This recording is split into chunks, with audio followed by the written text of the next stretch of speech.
저희 동네에 있던 세탁소 하나가 폐업을 했습니다. 한 3년 정도 영업하지 않았을까 싶은데 그 세탁소를 보면서 이렇게 생각했어요.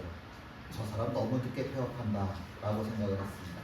왜냐하면 이유가 있어요. 그 세탁소에 들어가면 이 사장님이 한 번도 인사를 안 해요. 한 번도. 이 이야기를 좀 나눠보려고 그러면 인사 푹 쓰고서는 대답도 잘 안 해요. 옷을 맡기면 귀찮게 이런 걸 왜 갖고 와? 뭐 이런 식으로 정말 통념스럽게 옷을 받아들어요. 다른 세탁소보다 저렴하니까 그 세탁소를 이용하기는 하는데 내가 이 집에 또 와야 되나? 뭐 이런 생각이 들 만큼 정말 두 번 다시 안 가고 싶은 그런 세탁소입니다. 3년이면 제 생각에는 꽤 오래 영업한 것 같아요. 진짜 오래 영업했습니다. 3년. 그에 비해서 한 안경점이 있는데 그 안경점은 이 사람이 젊은 시절에 사업을 시작해서 조금씩 가게를 넓혀가는, 자리 잡아가는, 누가 봐도 안경점 장사 잘 되네, 안정적이네 이렇게 이야기할 만큼 안경점이 잘 되는 그런 곳입니다. 13년 동안이나 그 자리에서 영업을 잘 했는데 갑자기 그 자리에 있던 그 안경점을 닫고 폐업하고 다른 곳으로 이전을 한대요. 왜 그러냐고 물어보니까 이 사람 하는 얘기가 처음에 자기네들이 이곳에 13년 전에 들어왔을 때 800만 원으로 계약을 해서 이제 500만 원 계약해서 8년이 지나는 동안 조금 이렇게 인상을 해서 한 달에 800만 원씩 내릴 정도로 장사도 잘 됐고 성실하게 이제 잘 지내왔는데 주인하고도 잘 지냈는데 이 소위 기획부동산이라는 데 이런 데가 좀 늘 문제를 일으키더라고요. 이 기획부동산에서 찾아와서 하는 이야기가 우리한테 건물 관리를 맡기면 이 사업을 1년에 350%씩 수익을 더 낼 수 있다. 350%. 1년에 350%씩 수익을 더 낼 수 있으니까 우리한테 가게를 좀 맡기면 좋겠다. 그리고 설득하는 거예요. 집주인은 말도 안 된다. 그러고서는 이 기획부동산 이야기를 거들떠보지도 않았는데 한 번 이야기하고 두 번 이야기하니까 나중에는 귀가 솔깃해져서 그래 그럼 그렇게 얘기를 그 사람들 얘기대로 일을 진행시키기로 얘기를 한 거예요. 결정을 지은 거죠. 그리고서는 안경집에다 뭐라고 얘기를 하냐면 800만 원 월세 내던 사람한테 내년부터는 3,500만 원이다. 한 달 새에 4배, 5배 인상시켜버린 거예요. 그러니 이 사람이 한 달에 800만 원 내는 것도 사실 굉장히 많이 냈을 텐데 안경집을 하면서.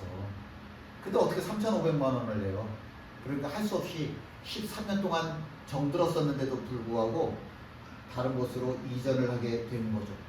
근데 물론 그 안경집에만 얘기한 건 아니고 그 건물에 있던 모든 세입자들에게 다 똑같이 그런 식으로 4배, 5배 월세 올리는 그런 통보를 했습니다.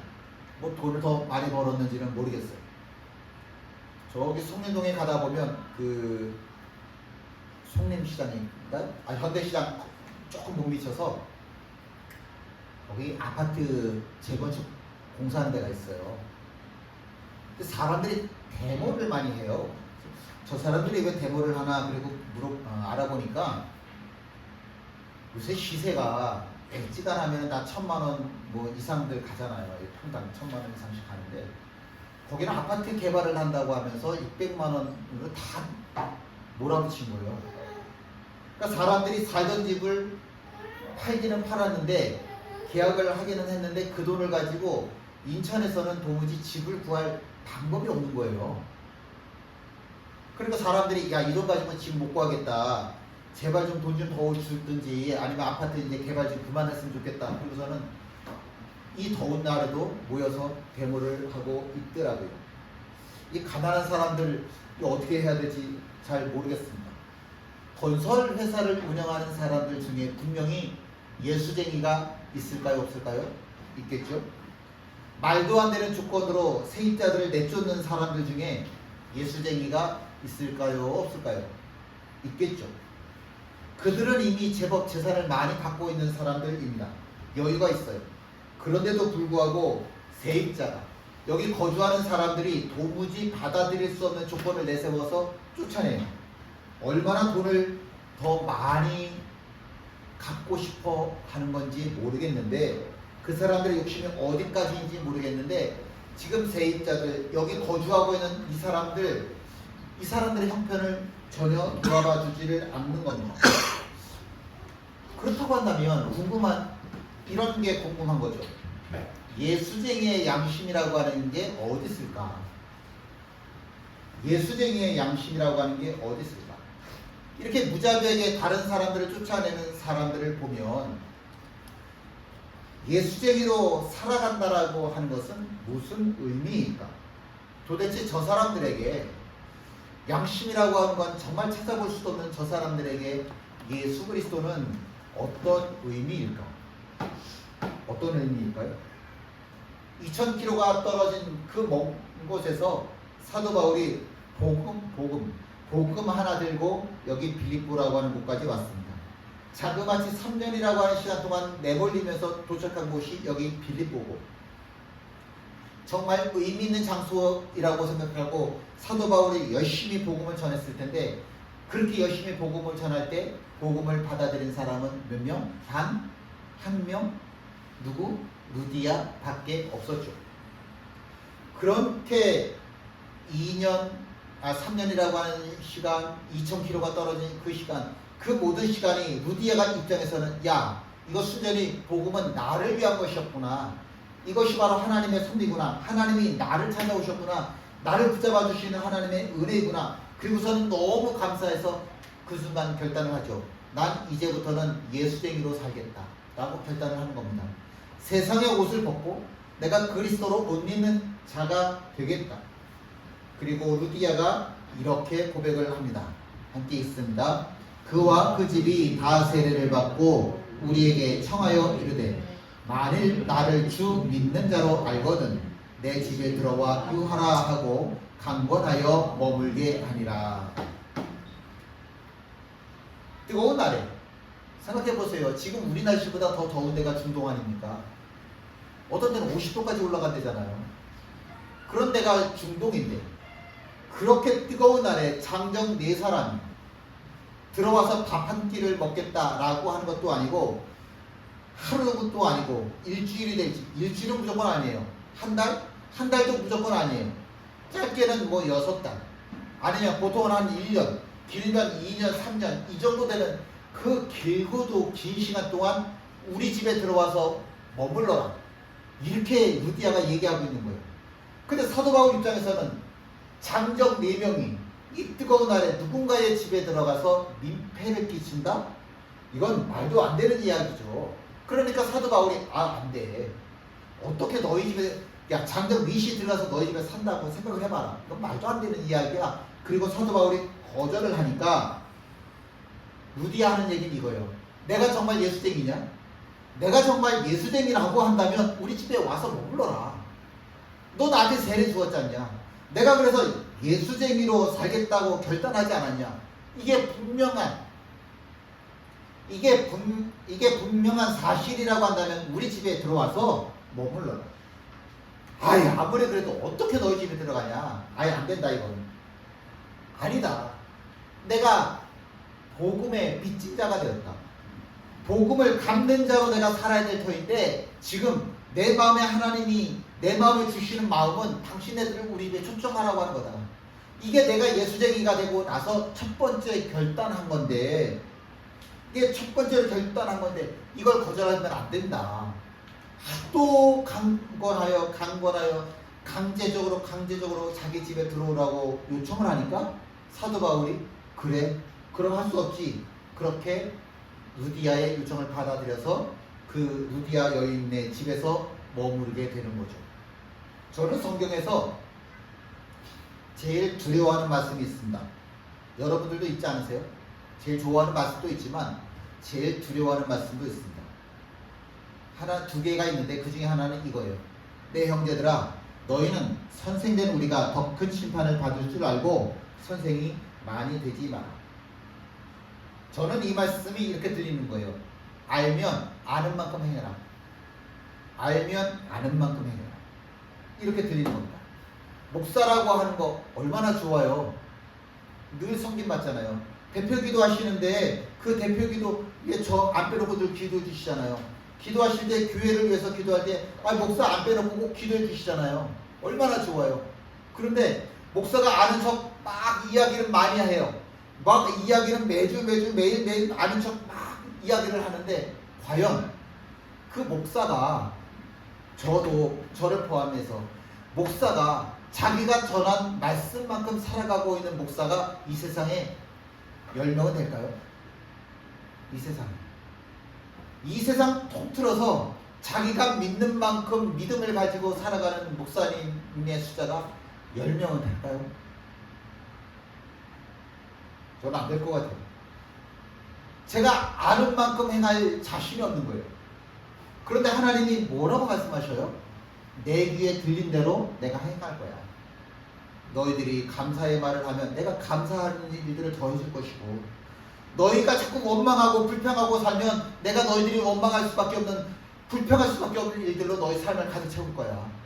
너희들 입 밖에 내는 소리 뭐라고 얘기하는지 내가 다 듣고 있다. 내가 정말 귀담아 듣고 있으니까 너 똑바로 얘기해. 너 뭐라고 얘기하고 살래? 너 무슨 얘기하면서 살아가니? 하나님이 귀 쫑긋해서 내 말에 귀 기울이십니다. 하나님이 나를 심판하실 때 기준은 뭐냐면 내 입에서 나간 말이 기준이잖아요. 내가 뭐라고 말을 하는지 내 입에서 나가는 말이 하나님의 심판의 기준이 되어지잖아요. 이 다음에 우리가 하나님 앞에 갔을 때 하나님이 뭘 기준으로 따지셔요? 너 세상 살면서 사랑하라면서 맨날 기도했잖아. 너 세상 살면서 맨날 용서한다고 기도했잖아. 너 세상 살면서 이기는 힘 달라고 기도했잖아.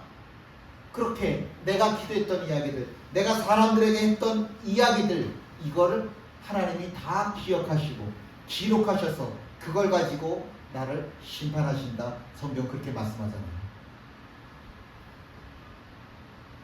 루디아가 세례를 받으며 예수쟁이가 된 건 정말 짧은 시간이에요. 근데 그 짧은 시간에 루디아의 마음에 딱 한 가지가 결단이 되어지는데, 그게 결단이 뭐였냐면 저 사도 바울 일행을 우리 집에 모셔서 유하게 해야 되겠다. 적어도 내가 이렇게 복음의 빚진 자가 되었는데 하나님의 사랑이, 하나님의 복음이, 하나님의 축복이 나를 통해서 계속해서 흘러가게 해야 되겠다. 이게 결단이 되어진 거죠. 그래서 모르는 것은 내가 할 수 없어요. 그러나 내가 아는 만큼 나는 결단하겠다. 그것이 사도 바울을 자기 집에 초청하는 것이었죠. 더도 말고 덜도 말고요. 딱 얼마만큼 행해요? 내가 아는 만큼. 더도 말고 덜도 말고 얼마만큼 결단하라고요? 내가 아는 만큼. 더도 말고 내가 아는 만큼 행하면서 살자고. 함께 있습니다. 한 사람이 두 주인을 섬기지 못할 것이니 혹 이를 미워하고 저를 사랑하거나 혹 이를 중히 여기고 저를 경히 여깁니다. 너희가 하나님과 재물을 겸하여 섬기지 못하느니라. 두 주인을 섬길 수가 없어요. 하나님을 섬긴다고 하는 사람이 세상을, 물질을 주인으로 섬기며 살아갈 수는 없습니다. 우리가 매일, 매주, 매월 11조를 하나님 앞에 드리죠. 그건 수련이에요. 하나님이 나의 왕이십니다. 하나님이 내 삶의 모든 것의 주인이십니다. 라고 하는 수련이에요. 이건 정말 거룩한 수련인 거예요. 하나님이 나의 시간에 내가 시간에 10의 1을 드립니다. 하나님이 나의 시간의 왕이십니다. 내가 물질의 10의 1을 드립니다. 하나님이 나의 물질의 왕이십니다. 하나님이 내 삶의 전체에 다 주인이십니다. 내가 10의 1을 드림으로 이 10의 하나님이 나의 왕되심을 고백하오니 하나님 나를 다스려 주옵소서. 그렇게 고백하는 거죠. 루디아가 예수쟁이가 되고 나서 결단되어진 게 뭐냐면 하나님이 나의 왕이시구나. 그렇다면 내가 가지고 있는 이 물질도 나의 영광을 위해서가 아니라 하나님의 영광을 위해서 사용되어져야만 하는 거구나. 그러니까 그렇게 자기 집을 드릴 수 있는 거죠. 그와 그 집이 다 세례를 받고 우리에게 청하여 이르되 나를 주 믿는 자로 알거든 내 집에 들어와 유하라. 참 대단한 고백이에요. 이게 집 있는 사람들에게만 해당되는 건 아닙니다. 집 없는 사람들에게도 똑같이 해당됩니다. 왜냐하면 내 삶의 주인은 하나님이시니까. 내 소유가 무엇이든지 간에 그 소유의 주인은 하나님이시니까. 하나님, 우리의 가정이 하나님의 뜻대로 사용되어지는 가정 되게 해주세요. 하나님, 내 삶이 하나님 뜻대로 사용되어지는 삶이 되게 해주세요. 하나님, 이 물질이 나의 물질이 하나님의 뜻대로 사용되어지는 물질을 되게 해주세요. 하나님, 나의 시간이 하나님의 시간이 되어져서 하나님의 뜻대로 사용되어지는 시간이 되게 해주세요. 내 뜻을 이루는 시간도 있고 내 뜻을 이루는 물질이 되지 말게 해주시고 이 물질들의 노예가 되지 말게 해주시고 하나님이 왕되어 주시는, 하나님이 간섭해 주시는, 그래서 내 삶 전체에서 하나님의 영광이 드러나는 삶이 내 삶이 되게 해 주세요. 스위스에서 목회하던 목사님이 3년을 이제 제네바에서 생활을 하게 됐는데 집주인이 너무 착하더래요. 한 번도 3년이 지나는 동안 단 한 번도 집세 올려달라는 소리를 안 하더라는 거예요. 이야, 이 집주인 봐라, 되게 착한 사람이네. 그리고 봤더니 그 집주인이 착한 게 아니라 그 건물에 살고 있는 모든 사람들이 다 집세를 자기가 들어올 때 100만 원 그랬으면 10년이 돼도 100만 원, 20년이 돼도 100만 원 그렇게만 내고 살더라는 거예요. 희한하다. 이게 어떻게 이럴 수가 있지? 그리고 보니까 스위스의 법이 뭐냐면 건물에 들어올 때 계약을 했으면 100만 원 그랬으면 이 사람이 20년 살아도 30년을 살아도 그냥 100만 원으로 월세가 고정이 돼야 되는 거예요. 말도 안 돼. 그런 게 어딨어? 근데 실제로 이 스위스뿐만이 아니라 유럽 지역이 그렇다는 거예요. 월세를 일단 한번 딱 계약서를 썼으면 이 사람이 그 건물에서 나가기 전까지는 월세를 절대로 안 올리는 거예요. 그런데 살던 사람이 나갔어. 새로 세입자가 들어와. 그때는 100만 원이 아니라 뭐 150만 원, 200만 원 이렇게 올려서 계약서를 써도 돼요. 그러나 이 사람도 10년이 지나고 20년이 지나는 동안 이 건물에서 살고 있는 한 월세는 절대로 두 번 다시 올리지를 않는 거예요. 희한하죠? 희한하죠? 그래서 자기가 볼 때는 그 건물에 30년 동안 살고 있으면서도 한 번도 월세를 안 올렸던 사람도 봤다는 거예요.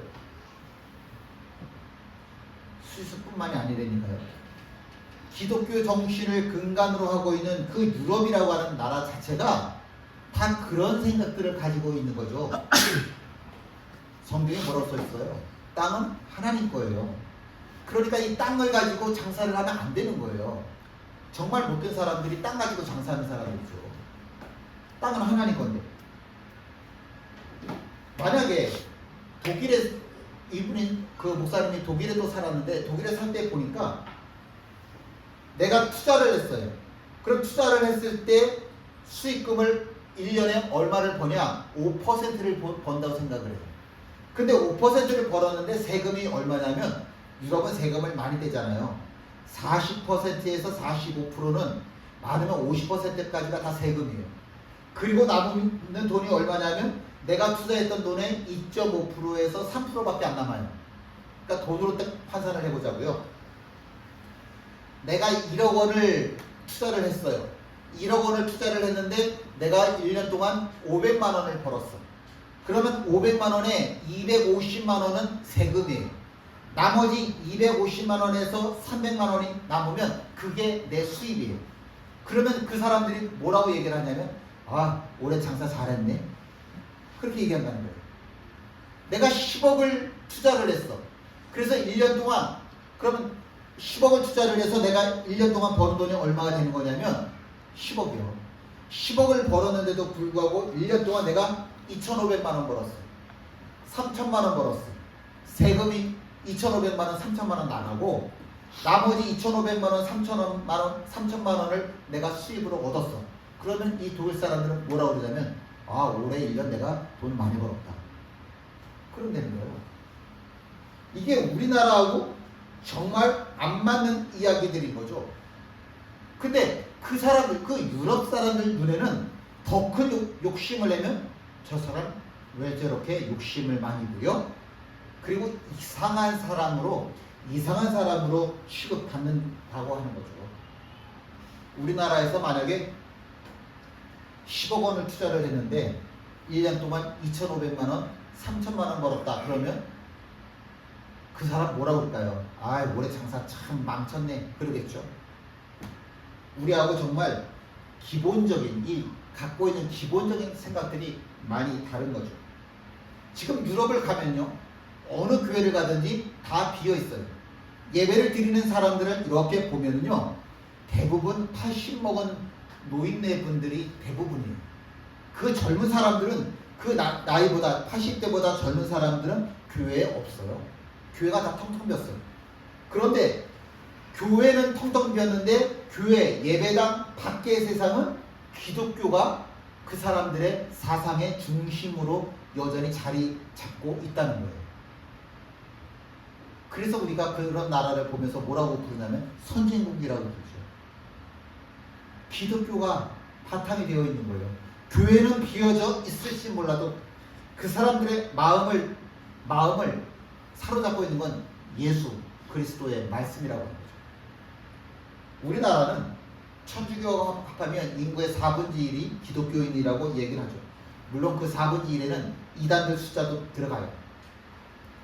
어쨌든 간에 우리나라 인구의 4분의 1은 기독교인임에 틀림이 없습니다. 코로나 이전만큼은 못하더라도 여전히 교회들마다 예수쟁이들로 가득가득 채워져 있습니다. 그러면 지금부터 눈 동그랗게 뜨고 지금부터 생각을 해보는 거예요. 여러분이 사시면서 아 그래 진짜 이 사람은 예수쟁이다 그랬던 사람들 몇 사람이나 보셨어요? 몇 사람이나 보셨습니까? 아 그래 진짜 이 사람은 예수쟁이지 그렇게 이야기할 만한 사랑하면서 이해하면서 용서하면서 품어주면서 사는 예수쟁이들 몇 사람이나 만나 보셨습니까? 세상 밖에서 볼 수 없으면 그럼 교회 안에서 생각을 해보죠. 교회 안에서 그런 예수 정신, 예수 마음으로 살아가는 사람 과연 몇 사람이나 찾아보셨습니까? 형제간에 다툼이 벌어졌어요. 왜 다툴까요? 돈이죠, 뭐 돈. 아버지의 재산을 놓고서는 피를 나눈 형제가 서로 싸우는 겁니다. 내가 형이니까, 내가 동생이니까. 그리고 서로 더 많이 갖겠다고 싸움박질 하는 겁니다. 돈 갖고 싸우는 이유는 딱 하나예요. 그 사람들의 주인은 돈이기 때문에 그런 거죠. 그 형제 중 동생이 예수님을 찾아왔습니다. 그리고 자기 형에게 아버지 유산을 나눠달라고 이야기를 우리 형한테요. 재산 좀 나눠주라고 명령 좀 해주세요. 명령을 해달래요. 예수님이 이렇게 말씀하시죠. 함께 있습니다. 삼가 모든 탐심을 물리치라. 사람의 생명이 그 소유에 넉넉한 데 있지 아니하니라. 자꾸 그렇게 욕심부리면 내 마음에 평안 잃어버려. 내 마음에 천국을 잃어버려. 욕심 좀 내려놓고 살아. 사람의 생명이라고 하는 게 돈을 많이 가지고 있다고 해서 사람의 생명이 풍성해지고 풍요로워지고 평안해지는 거 아니잖아요. 사람의 생명은 그 사람이 얼마만큼 많이 가지고 있냐 거기 달려있지 않다. 왜냐하면 통장에 있는 숫자가 네 생명을 갉아먹을까? 네 생명을 풍성하게 해줄까? 통장에 있는 돈의 숫자는 너에게 죽음을 절대로 막아주지 못해. 죽음을 이기시고 부활하신 예수 그리스도만 너의 생명을 풍요롭게 해줄 수 있는 거야. 그게 성경의 말씀입니다. 예수님께서 어리석은 부자의 이야기를 이렇게 말씀을 해주셨어요. 함께 읽죠. 하나님은 이르시되 어리석은 자여 오늘 밤에 네 영혼을 도로 찾으리니 그러면 네 준비한 것이 누구의 것이 되겠느냐. 그러게요. 내가 재산을 많이 쌓아놨는데 내가 오늘 죽었어. 그럼 무슨 의미가 있겠냐고. 돈은 절대로 사람의 생명을 지켜주지를 못하죠. 욜로족이라고 그러죠. 욜로족. 그래서 이게 무슨 말인가 그랬더니 한 번뿐인 인생이다. 그래서 욜로족이다. 욜로족이라고 하는 말은 발음도 어렵네. 욜로족이라고 하는 말은 뭐든지 하고 싶은 거, 내가 원하는 거 하겠다.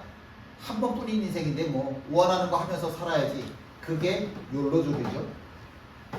근데 이거는 우리는 이런 식으로 쓰지만 정확하게 미국에서 나왔을 때 미국에서 사용되어지는 욜로족의 의미는 조금은 다릅니다.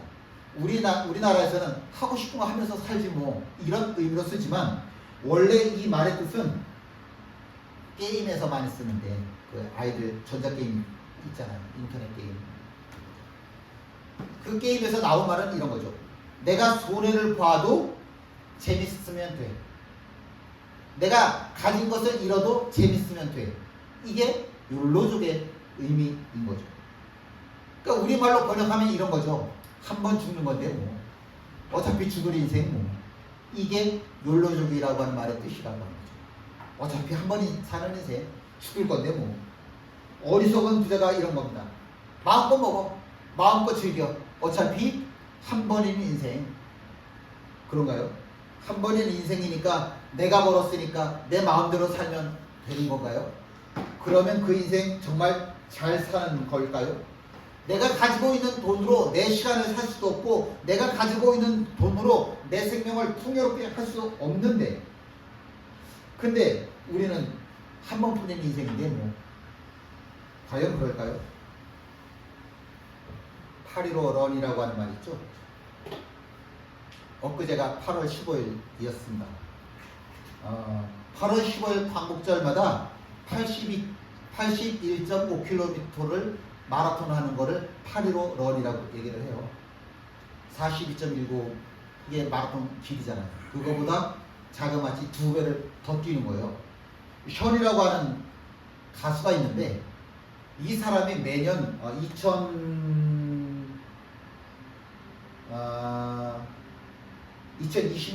2020년부터 매년 이 행사를 벌이고 있어요. 올해도 자그마치 31,000명이 같이 뛰었어요. 31,000명이나 되는 사람들이 마라톤에 동참을 했다고. 그래서 기금을 거두었는데 자그마치 58억을 거뒀습니다. 대단하죠? 그럼 이 돈을 가지고 뭐 하냐면 독립유공자들의 후손들이 정말 가난하다고 그래요. 그 사람들 집을 쳐주자. 그래서 올해 작년까지 전국에 집 14채를 지어줬더라고요. 이제 58억이 생겼으니까 또 많이 집 지어주겠죠. 이 행사를 주관하는 사람이 션이라고 하는 사람인데 보이세요? 이건 이제 꼬린 지점에 들어오는 사진이고요. 한 장은 또 한 장은 이 사람이 출발할 때에 서 있는 모습입니다. 누구든지 이 사진을 보면 이야기하겠지요. 션 뭐다? 예수쟁이야. 예수쟁이야. 마틴 루터라고 하는 사람이 이렇게 이야기했습니다. 우리는 하나님께 아무것도 드릴 수 없습니다. 모든 것이 이미 그의 것이고 우리가 가진 모든 것이 그에게서 오기 때문입니다. 우리는 오직 그분께 찬양과 감사와 영광만을 돌릴 수 있습니다. 내가 하나님 앞에 하나님 저의 시간을 드릴게요. 하나님 저의 물질을 드릴게요. 하나님 저의 삶을 드릴게요. 이거 다 말도 안 되는 이야기라고 하는 거예요. 왜요? 이미 모든 게 다 하나님 건데 내가 뭘 드리고 말고 할 게 뭐가 있어? 이미 다 하나님 건데 내가 정말 하나님께 드릴 수 있다라고 한다면 나의 감사, 나의 찬양, 그분을 향한 영광만 내가 드릴 수 있다라고 하는 루디아는 예수쟁이가 된 순간에 내 삶의 모든 것은 하나님께로부터 온 것입니다 라고 고백하였습니다. 내가 가지고 있는 모든 것들은 하나님의 영광을 위하여 사용되어져야만 합니다 라고 고백하였고 그리고 정말 아낌없이 다 드렸습니다. 함께 읽죠. 내가 예수쟁이임을 증명해낼 수 있는 방법은 나의 삶밖에 없다. 여러분 기도 3시간 하는 사람 믿지 마시고 성경 100번 읽은 사람 믿지 마십시오. 하나님만 믿어요. 그런데 혹시라도 그래도 저 사람은 믿을 수 있어 라고 한다면 어떤 사람을 믿냐? 그의 삶을 통해서 예수쟁이인 것이 드러나는 사람, 그 사람은 믿어도 돼요. 건물이만 그냥 이름만 예수쟁이인 사람이 아니라 삶이 예수쟁이인 사람이 있다고 한다면 그런 사람은 믿어도 되는데 우리가 그런 사람이 되어지기를 주님의 이름으로 축원드립니다. 함께 일어나 찬양하십니다.